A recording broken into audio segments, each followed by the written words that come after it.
protect my daughters Yeah. instead of Well, two of them. yeah, and I mean, we're going to get to that in just a minute, but that is kind of an interesting offer that he throws on the table. He's like, "Hey, I got 2 daughters. So go ahead and take them."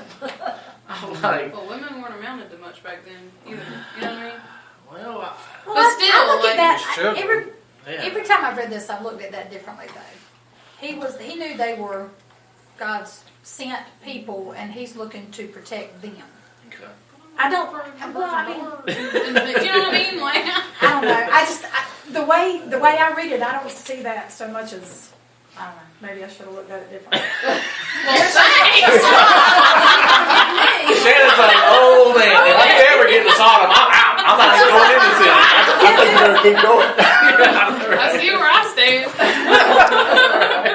I look at it, if they wanted to have sex with me and they offered us 2 daughters, they weren't going to take that.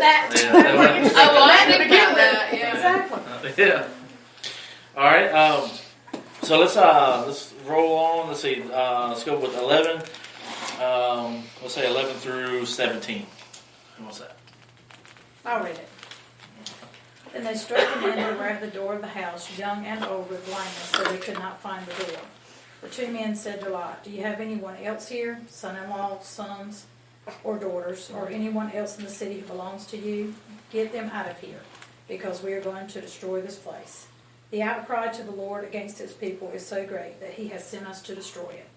So Lot went out and spoke to his sons-in-law, who would pledge to marry his daughters. He said, "Hurry and get out of this place, because the Lord is about to destroy the city."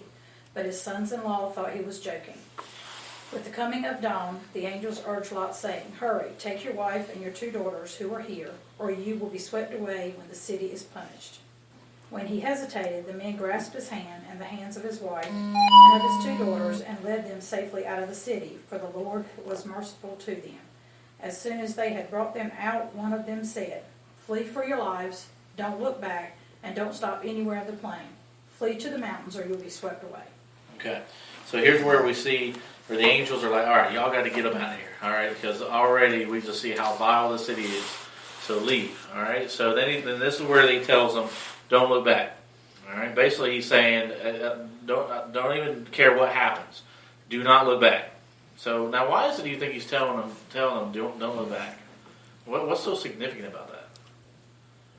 See all that destruction. Okay. They see all that destruction. All right. Well, So he gave an order. To learn respect and fear the Lord, too. Okay. Learn Not to be respect. tempted to turn away, to turn back and go Okay. back to it. Well, it's kind of like you're not faithful if you're looking back at something that You're longing. normally if you're looking back, you're longing for something. You know, when you're looking at, Are you oh well, I'm attached leaving to it? something. You're attached to it, and it's kind of like if you can't leave it and just leave and go, then you know I what's see it as a trust too. Yeah. Yeah, and another thing, like the city pretty much represents sin. Like it's nothing but sin. So if you're looking back, it's like, True. you know what I mean? 16 sort of strikes me because I never stopped and realized that before, that even though Lot believed in them and they told him to go, what did they do? They hesitated to the point that those men took them by the hand and let them out. That's right. And so they were already hesitant, even with all this before them and knowing who they were, to leave. And so the tendency might be there to stand and look back to see what's going to happen. So he's telling them, don't look back, because even though they were chosen and they were leaving, they still had to they hesitated, and they had to take them by the hand and lead them out. Yeah, So exactly. it's like he's reiterating, just go, don't look back. They had friends there, right? They had friends there, other people. I'm Well, sure. you would think that they would For have. instance, like the son-in-laws, I guess the son-in-laws didn't come. That's right. Yeah, they died in the city. They died. So, That they're didn't make leaving sense. people that they actually Son-in-laws who had were some kind of pledged to be feelings and married care to about. daughters. So- Were they married or not? Well, They They were would be. son-in-laws. The way Not they did anymore. that then, wasn't it like months ahead of time? well, back you were known then, as the daughter-in-law. yeah, or when you son-in-law. were engaged, Before I you mean, were it was married. it was a Right, before you were commitment. It was a commitment to But then marriage. they were like You were really going to follow young through. though. Like they were. What's that? What is, We see you got the example of when the Lord came to Joseph, to take Mary. I mean, they weren't actually per se married and been together, but they were still going through the process Considered. of being there, and so he was considering a letter of divorcement. But they were still considered married even though they hadn't been together yet.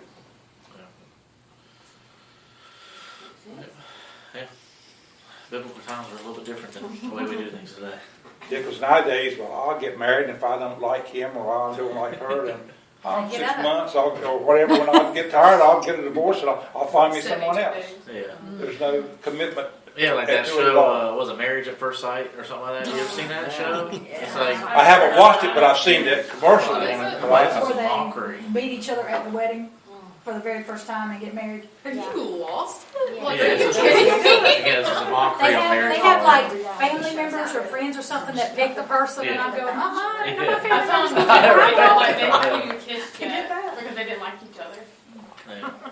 Then why did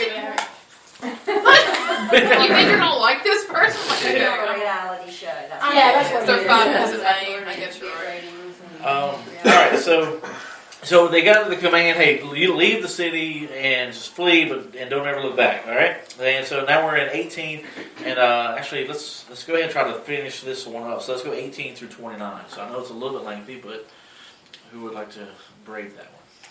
I'll read it, James. Okay. But Lot said to them, No, my Lord, please, your servant has found favor in your eyes, and you have shown great kindness to me in sparing my life, but I can't flee to the mountains. This disaster will overtake me, and I'll die. Look, here is a town. Look, here's a town near enough to run to, and it is small. Let me flee to it. It is very small, isn't it? Then my life will be spared. He said to him, Very well, I will grant this request too. I will not overthrow the town you speak of, but flee there quickly, because I cannot do anything until you reach it. This is why the town was called Zor. By the time Lot reached Zor, the town had risen. The sun had risen over the land. Then the Lord rained down burning sulfur on Sodom and Gomorrah from the Lord out of the heavens. Thus he overthrew those cities and the entire plain, including all those living in the cities, and also the vegetation in the land. But Lot's wife looked back, and she became a pillar of salt. Early the next morning, Abraham got up and returned to the place where he had stood before the Lord. He looked down toward Sodom and Gomorrah, toward all the land of the plain, and he saw dense smoke rising from the land, like smoke from a furnace.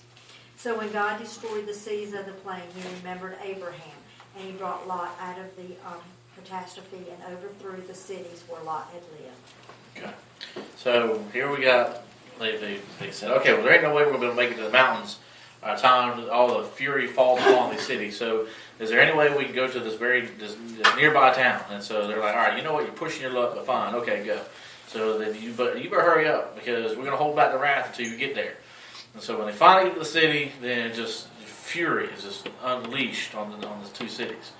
And in the midst of, in the midst of all that, and then Lot's wife decides, hey, I'm going to look back, just take a look, and whoop, she becomes a pillar of salt.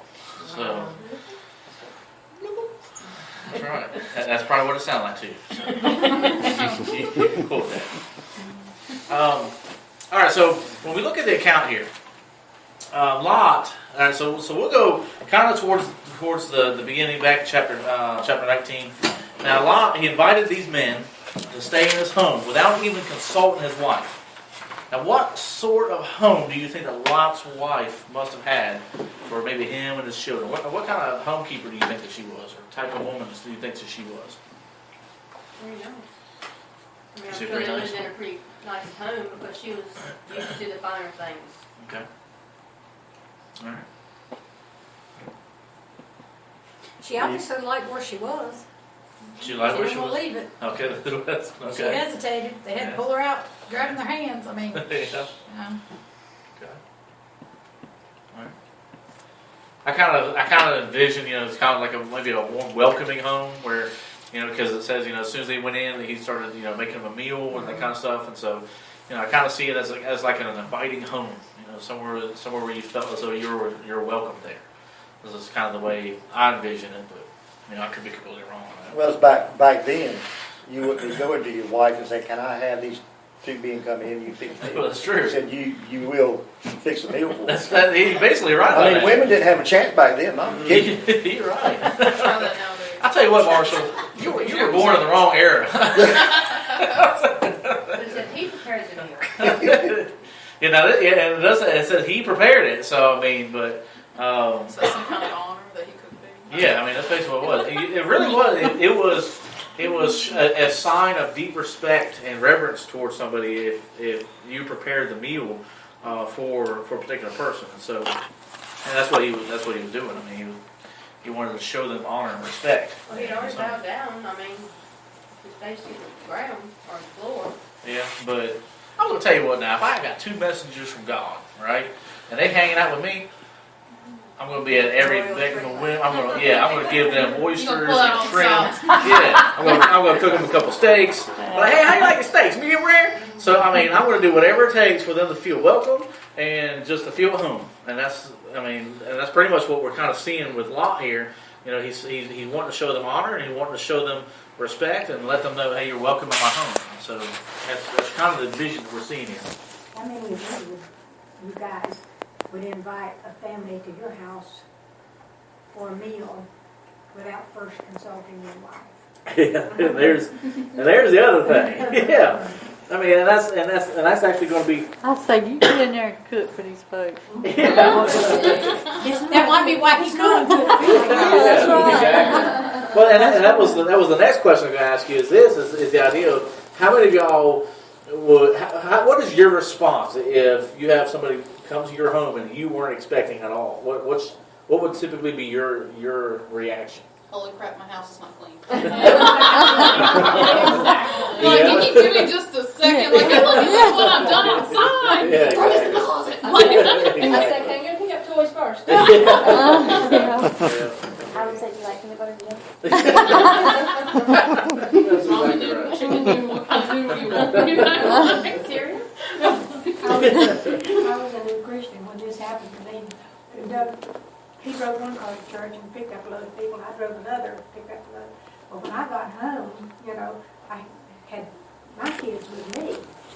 And Doug hadn't got there. And I heard him knock at the door, and I go to the door. It's the preacher and his wife and children. And that Doug had invited them for dinner. And I didn't know anything about it. It's like, how far do we stretch what I have here? Yeah. Do y'all like Kentucky Fried Chicken? Run to the store.